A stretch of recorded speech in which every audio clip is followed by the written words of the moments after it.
अगर ब्राह्मणवाद इस देश का समाधान करता है और इस देश के 80% हिंदुओं को रोटी रोजी, बेरोजगारी का मसला, उनके हेल्थ का, उनकी एजुकेशन का मसला हल कर देता है, तो हम भी हिंदुत्ववादी हो जाएंगे डॉक्टर रतनलाल।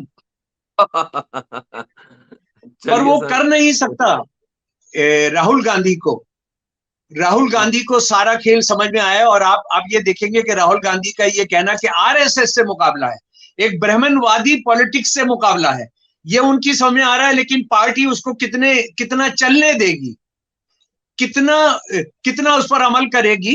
लेकिन ये देश के बचने का सवाल नहीं, कांग्रेस के भी बचने का सवाल है। अगर वो इससे भागेंगे, अगर जो उन्होंने ये नारा दिया है कि जितनी आबादी उतना हक, अगर इस पर लड़ेंगे तो कांग्रेस बचेगी, तो कांग्रेस भी नहीं बचेगी। और अगर इस पर नहीं लड़ेंगे तो बीजेपी और आरएसएस को खुला तानाशाही करने की इजाजत देंगे, और उस तानाशाही में भी ये देश नहीं बचेगा। आप अडानी अंबानी की दलाली करने पर कितनी देर आप पर्दा डाल सकते हैं? ये नहीं डल सकता। और इस देश के अंदर इस वक्त बीजेपी को छोड़कर हर पार्टी कह रही है कि हमको जातिगत, हमको जनगणना करानी है। ये सबका साथ, सबका विकास जो है, अगर वो वाकई में वो नारे का कोई मतलब है और वो धोखा नहीं है, तो आपने इसको कराना ही होगा। और सुप्रीम कोर्ट ने पहल करनी चाहिए, हाई कोर्ट ने पहल करनी चाहिए। जबकि हम ये देख रहे हैं सुप्रीम कोर्ट और हाई कोर्ट पूरा ब्राह्मणवादियों के साथ खड़े हैं, पूरे तौर पर। वो फ्रॉड जो पहली सरकारें करती थी, जिसको हमारे मोदी साहब कहते थे, हमारे प्रधानमंत्री, कि वो सब अब बदल देंगे और वो नया भारत और नई भारत की आजादी दिलाएंगे। और वो बार बार इस बात को बताते हैं कि देखिए, एक ओबीसी वाला जो है प्रधानमंत्री बन सकता है। यानी वो भारतीय होकर प्रधानमंत्री नहीं बने हैं, वो हिंदू होकर प्रधानमंत्री नहीं बने हैं, वो ओबीसी होकर प्रधानमंत्री बने हैं। वो कन्नी काट रहे हैं अपने, उनकी जाति के कितने लोग इस देश में है उसकी गिनती कराने से।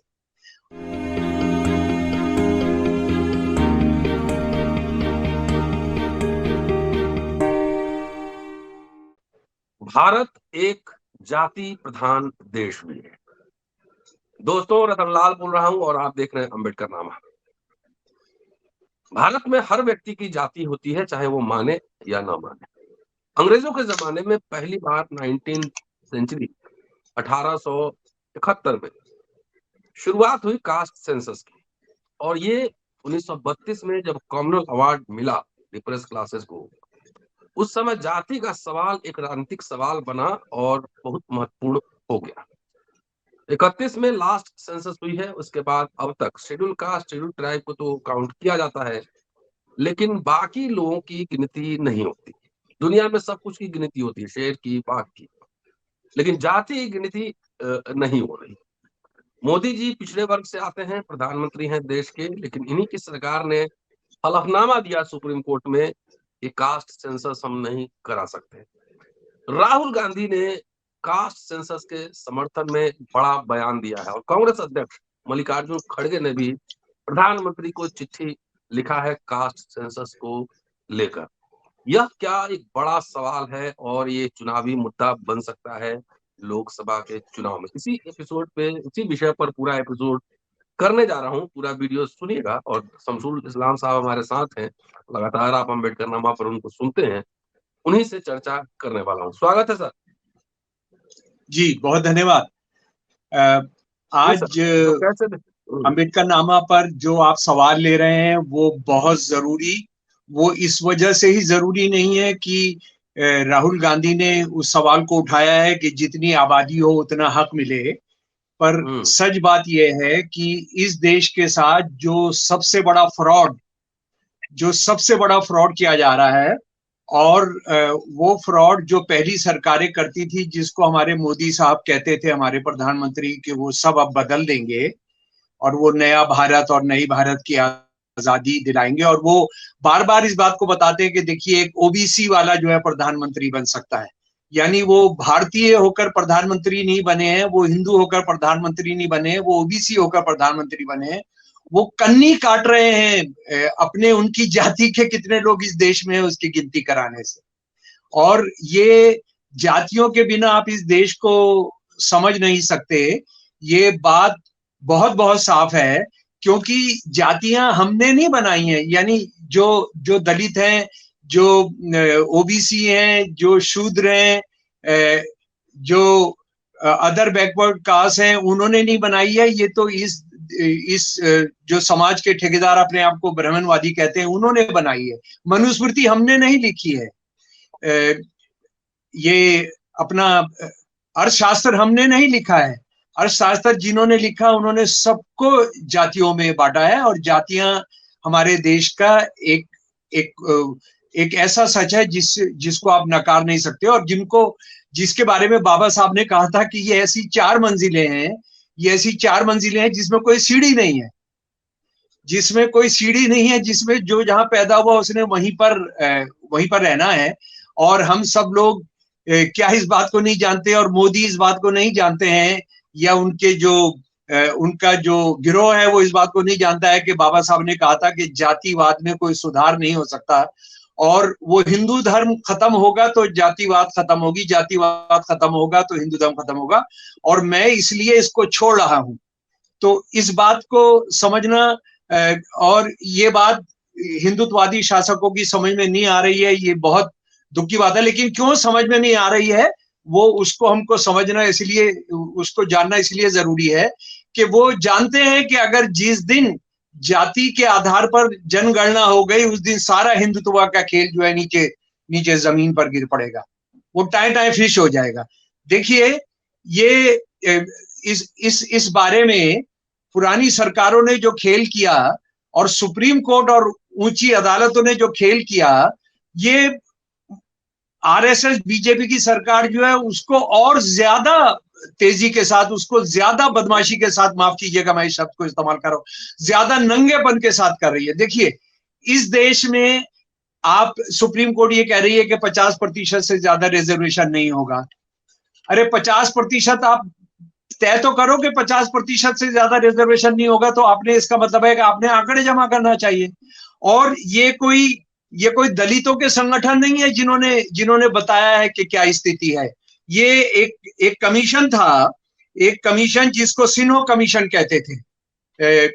रतनलाल जी, मैं इस सिन्हो कमीशन के बारे में, जो 2010 के अंदर बनाया गया था, ये बिलो पॉवर्टी लाइन जो लोग थे उनकी गणना की थी। ये असल में ये सबसे बड़ा एक तस्वीर थी कि हमारे देश में SC ST OBC की क्या हालत है।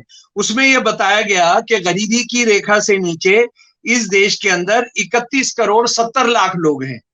मैं फिर साथियों दोहराना चाहता हूं, 31 करोड़ 70 लाख लोग हैं जी।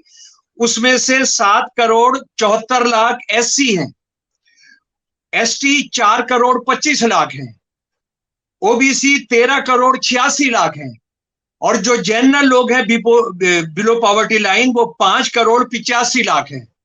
यानी इसका मतलब ये था कि 25 करोड़ 85 लाख लोग 31 करोड़ 70 लाख में से ST थे, SC थे, OBC थे। ये तस्वीर हमारे सामने थी, और वो तस्वीर कहीं सचमुच में सारा खेल पता नहीं लग जाए। सरकार का कमीशन था, ये सरकार का आंकड़ा था, आप उसको आगे नहीं ले जाना चाहते हैं। और अगर आपको अपने सच होने पर इतना ये है कि नहीं, ये झूठा है, ये सही नहीं है, और ये जो है SC ST OBC इनका अपीजमेंट हो रहा है, तो भैया, फारसी एक कहावत है, हाथ कंगन को आरसी क्या, लिखे पढ़े को फारसी क्या।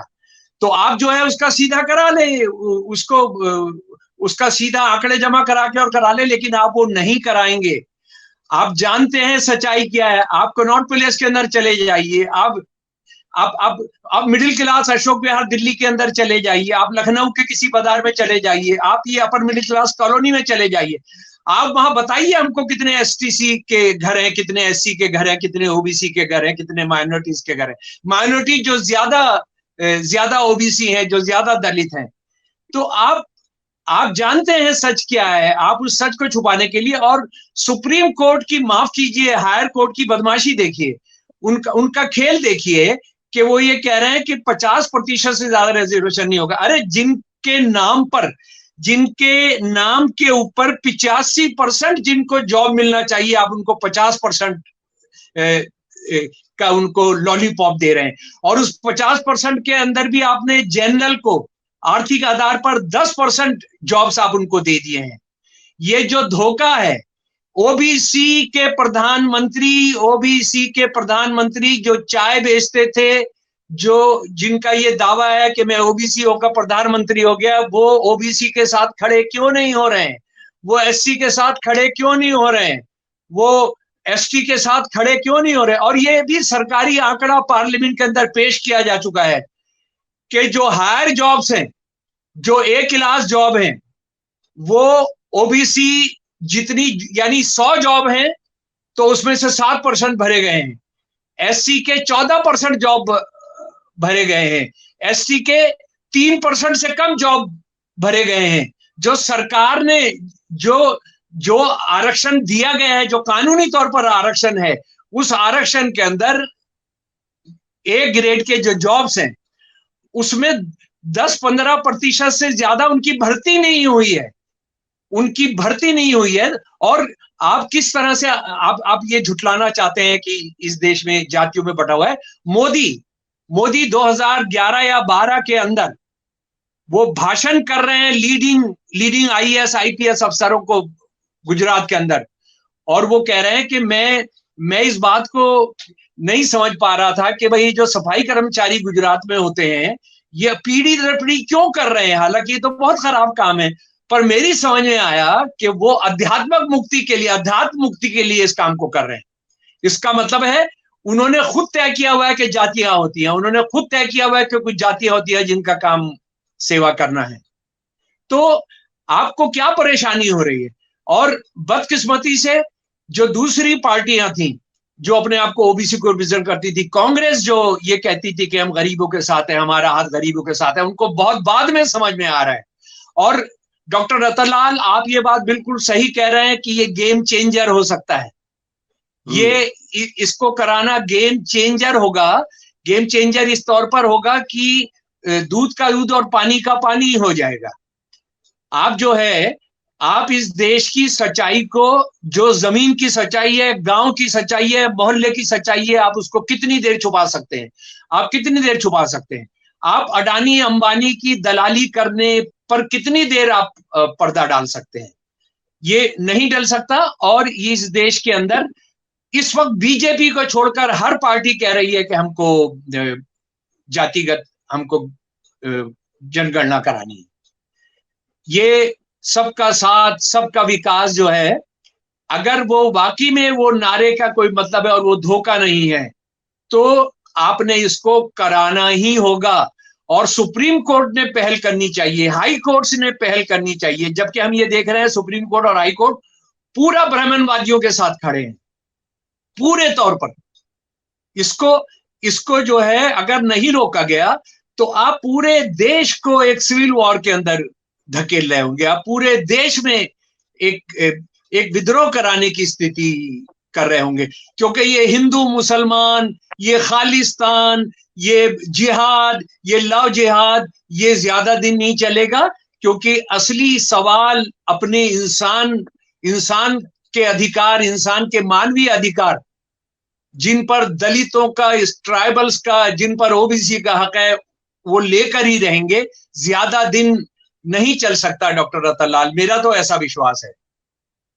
सर, कांग्रेस, आपने कांग्रेस पार्टी का नाम लिया, लेकिन कांग्रेस पार्टी ने तो अपना पोजीशन चेंज कर लिया है कास्ट सेंसस को लेकर। और रायपुर अधिवेशन में जो उन्होंने प्रस्ताव पास किए कि ओबीसी मंत्रालय बनाएंगे, रोहित बुमला एक्ट बनाएंगे, कास्ट सेंसस कराएंगे और विमेन रिजर्वेशन में रिजर्वेशन विद इन रिजर्वेशन करेंगे, तो ये तो एक लैंडमार्क है कि कांग्रेस के अधिवेशन में, और कांग्रेस अब खुल के बोल रही है कास्ट सेंसस को लेकर, ओबीसी मंत्रालय को लेकर, रिजर्वेशन को लेकर। तो इसको कैसे देखा जाए? नहीं, असल में देखिए, कांग्रेस आज जो कुछ हो रहा है ये तो कांग्रेस की देन है, इसको मानना पड़ेगा।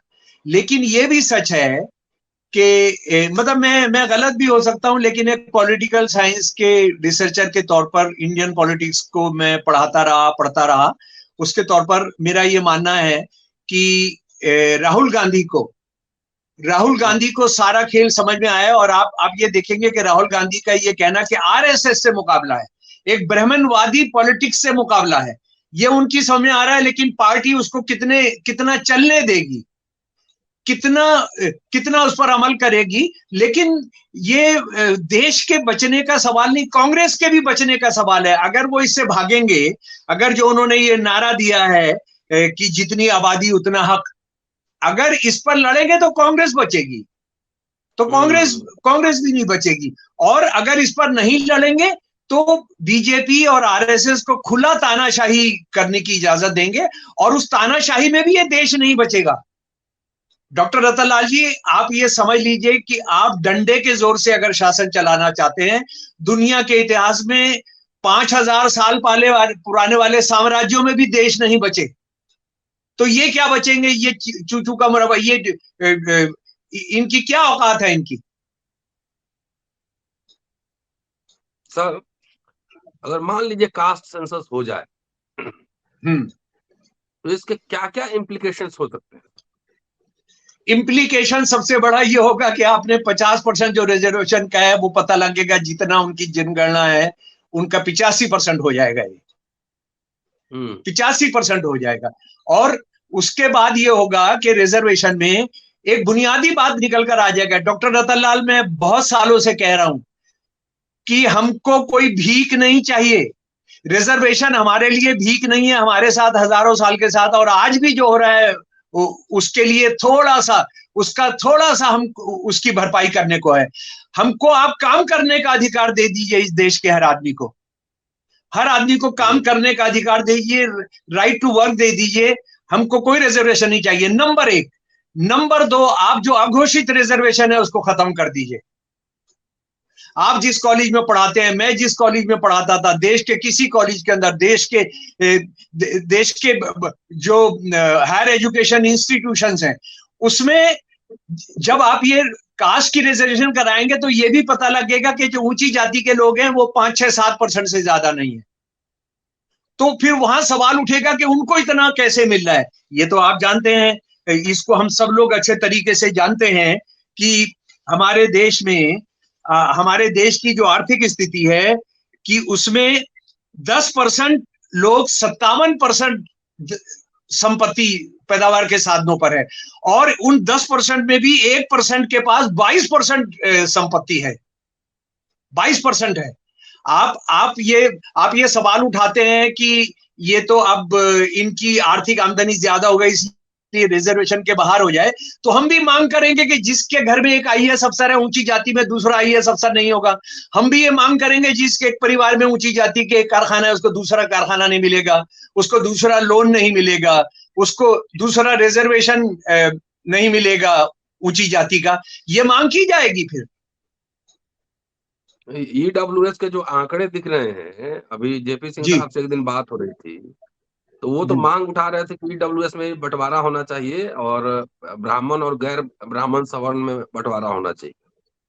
जी, नहीं तो ऐसा है ना कि इसका आधार क्या होगा? आंकड़े चाहिए होंगे ना, आंकड़े चाहिए होंगे ना, यही तो बात है ना। आंकड़े जमा कर लो, आंकड़े जमा कर लो। क्यों जमा करने, आंकड़े जमा करने से भाग रहे हो? वही कह रहे थे कि आंकड़े जमा होना चाहिए और गैर ब्राह्मण और गैर ब्राह्मण में विभाजन होना चाहिए। जी, वो भी आप ही बात ये है, इससे SC ST OBC कितने सिर्फ वही नहीं पता लगेगा, इससे जो दादागिरी और हजारों साल के इतिहास की गुंडागर्दी की वजह से जो सारे संपदा और सारे पैदावार के साधनों पर कब्जा है वो भी पता लगेगा। वो मुद्दा बुनियादी बनेगा, हिंदू मुसलमान बुनियादी नहीं बनेगा मुद्दा। एक सवाल और सर जी, सोशल इंजीनियरिंग कांशीराम के जमाने में शुरू हुआ था, लेकिन उसका तो बेहतरीन इस्तेमाल अभी बीजेपी कर रही है, जात जात का नेता बना के और उसको अपने में शामिल कर लेती है, एनडीए बना हुआ है। अगर कास्ट सेंसस हुआ तो हो सकता है कि हर जाति का नेता करे, आरएसएस को फायदा भी हो सकता है। ये थोड़ी है कि हमारे दलित पिछड़ों में तो एक नेता खाली चाहिए, उसको रिजर्वेशन मिले चाहे नहीं मिले, उसके जात का नेता होना चाहिए। जी, तो अभी भी तो ओबीसी बहुत सारे मंत्री हैं ऑफिस में। जी जी, डॉक्टर रतनलाल जी, तो होता ही है ना। एक तरह जी का डॉक्टर फिक्टिशियस रतन हिंदुआइजेशन जी, जो है। जी नहीं डॉक्टर रतन लाल जी, इसमें दो बातें हैं। एक बात तो यह हम्म। है कि हमारे महान नेता काशीराम जी का जो सोशल इंजीनियरिंग था वो इससे बिल्कुल अलग थी। वो दबे कुचलों की सोशल इंजीनियरिंग कर रहे थे जो आपस में लड़ते हैं, यानी माइनॉरिटीज, दलित, एससी, एसटी। और किस काम के लिए कर रहे थे? उनकी मुक्ति के लिए। वो ठीक है। वो ये किस लिए कर रहे थे उसके बारे में वो खतरा बाबा साहब ने बता दिया था 41-42 के अंदर। वो ये था कि ऊंची जाति की राजनीति करने वाले हम सबको बांट देते हैं, हमको धर्म के नाम पर बांट देते हैं और फिर अपने अपना राज चलाते हैं।